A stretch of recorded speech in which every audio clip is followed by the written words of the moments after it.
You know, something must be wrong when almost every single song has sex as its basis.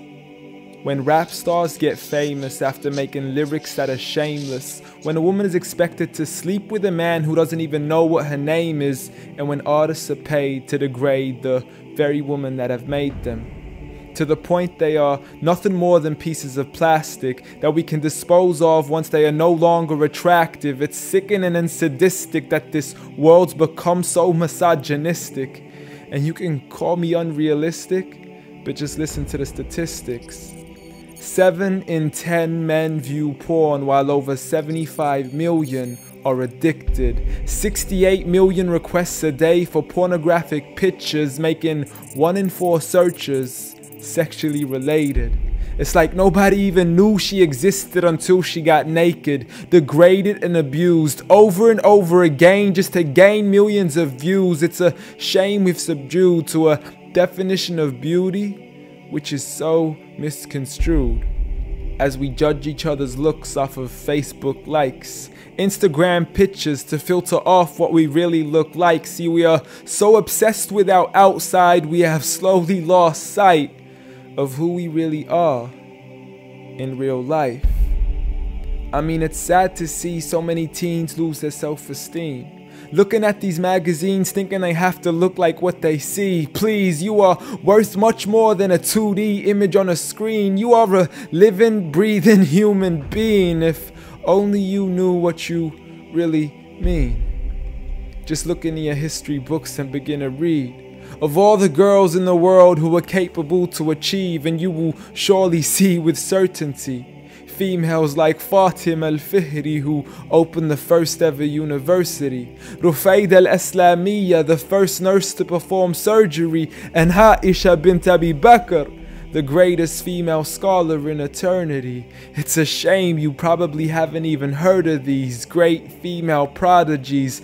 Honestly, we don't need to give up our modesty in order to be successful. For you are worth much more than a commodity that is sexual. You have so much more potential if only you knew your worth.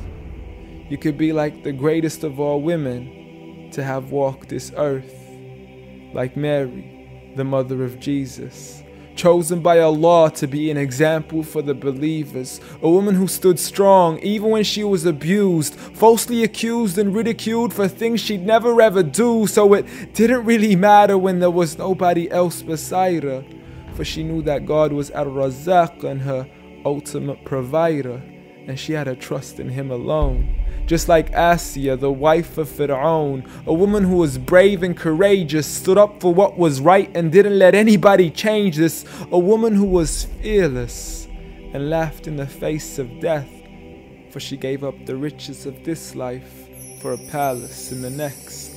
Next up, Khadija, the mother of the believers, a wealthy merchant who had nurtured the Prophet for over 25 years, his first wife, the love of his life, and the mother of his kids. She was the first to believe in him when nobody else ever did. She just is, beyond any words that can make you understand. So much so that even Allah sent her His salam. She was grand and Allah assured her, just like her daughter, Fatima, the master of all women in paradise, a woman who would shine so bright she was nicknamed as Zahra, the splendid one with the most generous of hearts, a woman who gave up so much of her food she had no choice but to fast. She would fight on behalf of her father even as a little girl. And such are the examples of the greatest woman in the entire world. And it had nothing to do with how they looked, but for who they truly were. So ignore the standard of success defined by society, when God has said that the best of mankind are those who have piety, regardless of your shape, your color, or your race. For God does not look at your bodies, nor does He look at your face. Rather, He looks towards your heart and checks your faith. So at the end of the day, it doesn't matter what the people say or who they think you are, when you could be like the greatest of all women in the eyes of Allah. The greatest woman